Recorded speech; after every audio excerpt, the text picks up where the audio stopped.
Bonjour à tous, merci de nous retrouver pour ce nouveau numéro de VIP. Aujourd'hui, je reçois avec grand plaisir une historienne, elle s'appelle Fanny Cozandet. Elle est spécialiste en monarchie de l'Ancien Régime. Fanny Cozandet, bonjour. Bonjour. Merci d'être sur notre plateau. On va parler d'un livre absolument passionnant qui est sorti en mai chez Fayard, qui s'appelle Reines et mères, famille et politique de la France d'Ancien Régime. Voilà. Et avant d'oublier, on va dire que pour ceux qui veulent vous voir en vrai, en chair et en os, vous serez au salon Histoire de lire à Versailles les 19 et 20 novembre.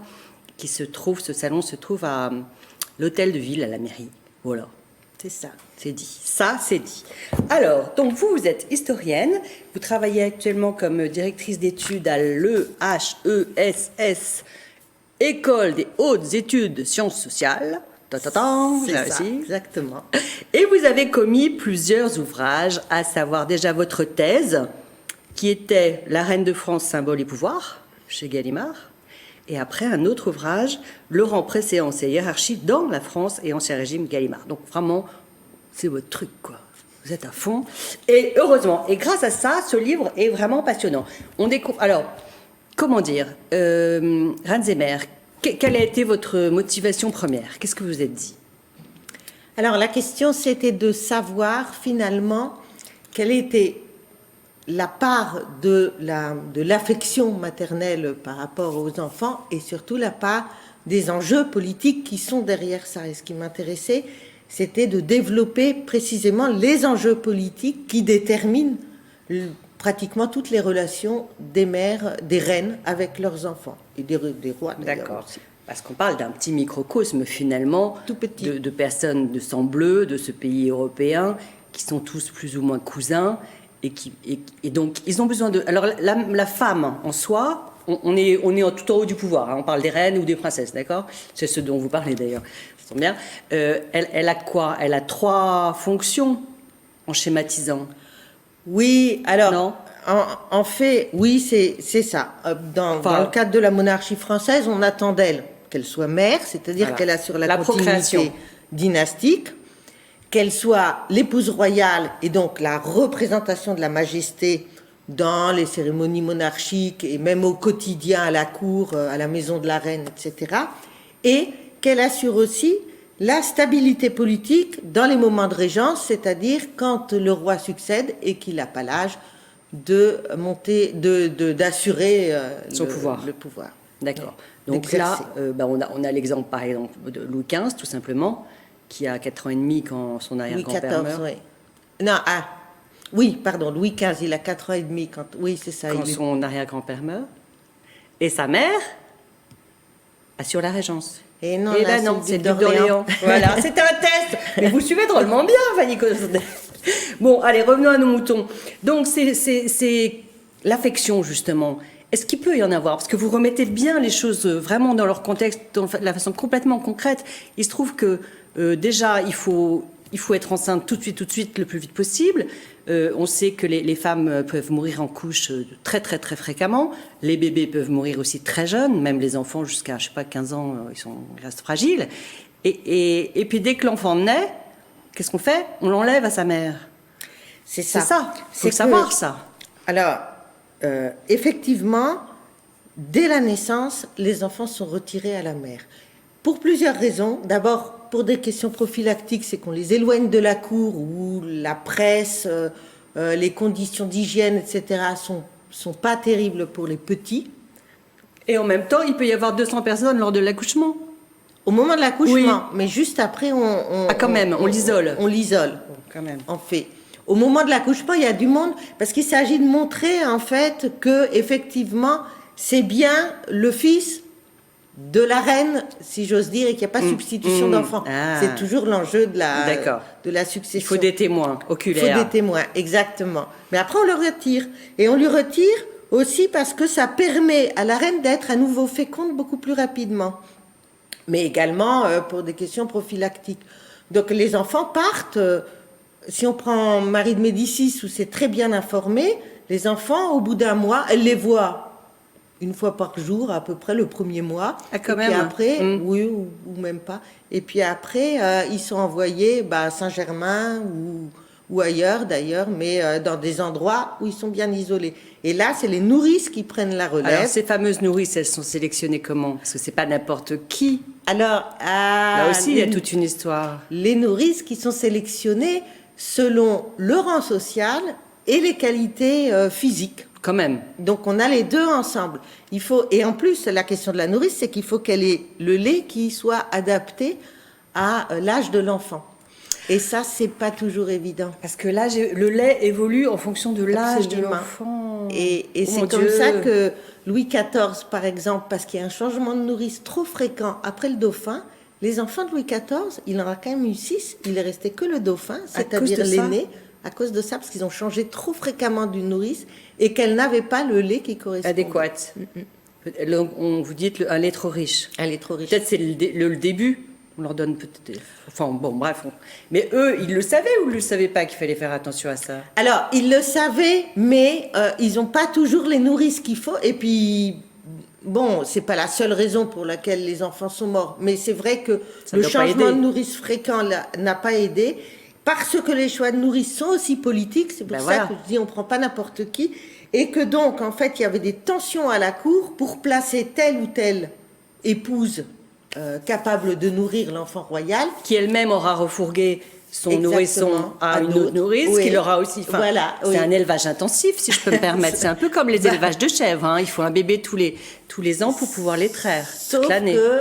Sauf que c'est un élevage qui n'est pas toujours intensif. C'est le problème des reines de France quand elles n'ont pas d'enfants. Oui, mais le but, ce serait que ça soit intensif. Le rêve. Le mieux, c'est que ce soit intensif. En fait, le but, c'est même pas que ce soit intensif. Le but, c'est que les enfants soient viables. C'est-à-dire, la monarchie fait beaucoup d'enfants, si j'ose dire, parce qu'elle a besoin d'avoir des réserves d'héritiers. Voilà, c'est ça. Et sachant que les enfants sont fragiles, il faut en avoir le maximum. Voilà. Alors, je me disais, et pas que des garçons d'ailleurs. Non. Parce que comme vous dites si bien, les femmes, ce sont des outils pour faire des alliances. Très important, ça, ils le disent toujours. Ils disent, au moment des mariages, par exemple, on espère, ils disent à la reine, on espère, votre majesté, que vous donnerez beaucoup d'enfants, filles et garçons, il faut les deux. Fils pour assurer la succession et les filles pour assurer les alliances.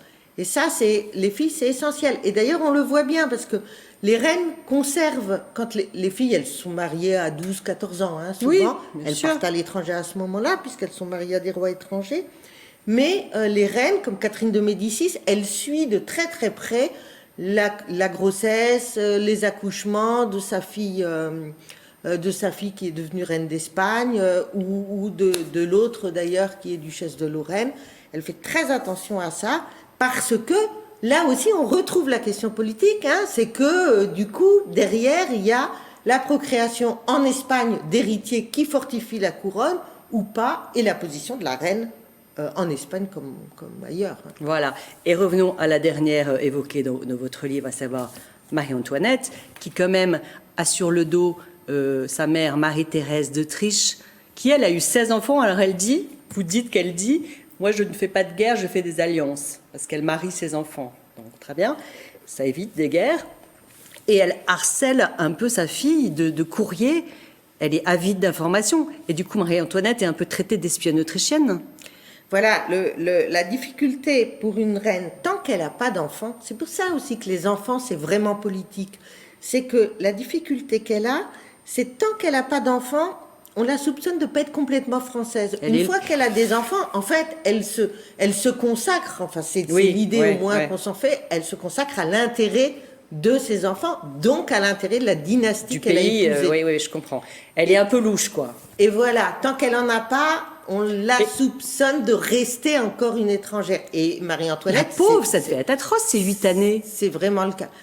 Oui, c'était assez pénible. 8 ans sans enfanter, vous vous rendez compte? Bon, après, c'est arrivé plusieurs fois. Hein. Si on prend Catherine de Médicis, 10 ans sans enfanter aussi. Après, elle en a eu 10 en 10 ans, donc elle a compris. Anne d'Autriche, 22 ans sans avoir d'enfants.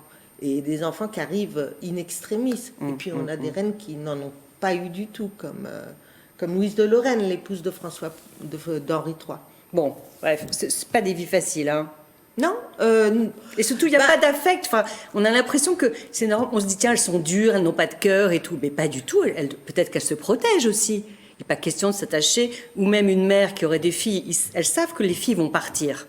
On ne va pas s'attacher à une fille qu'on vous enlève à 12 ans. Enfin, et puis de toute façon, elle ne les élève pas, donc elle ne les connaît pas tant que ça, les enfants. Alors ceux qu'elle connaît le mieux, c'est ceux qu'elle ramène à la cour quand elle devient reine veuve et régente.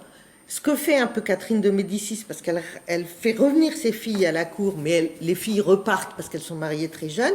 Par contre, les garçons, elle les a pendant très longtemps. Voilà. Louis XIV, pareil, il grandit en fait dans l'ombre de sa mère donc elle est très attachée. Et ça forme une sorte de couple finalement, oui. La reine-mère et le futur... Et le roi. Et le roi. Parce qu'il est roi. Et le roi, en fait. Bien sûr. Et futur régnant quand il est jeune.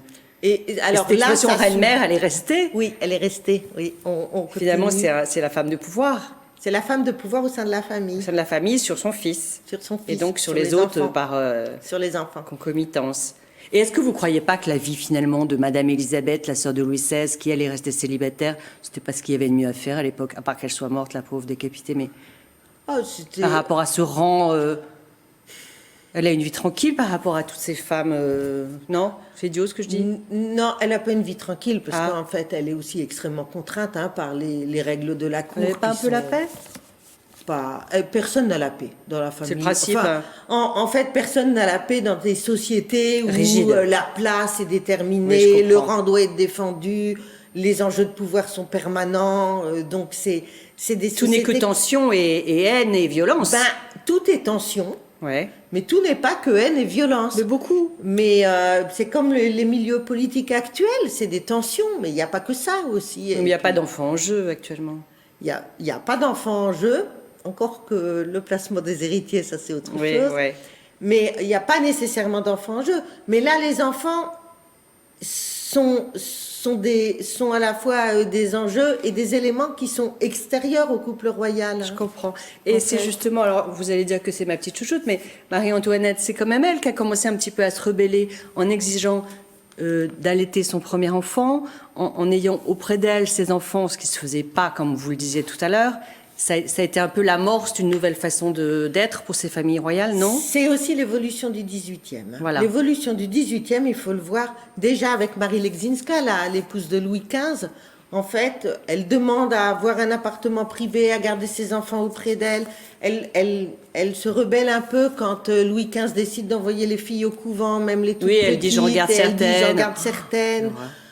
On voit ensuite le dauphin, son fils, avec...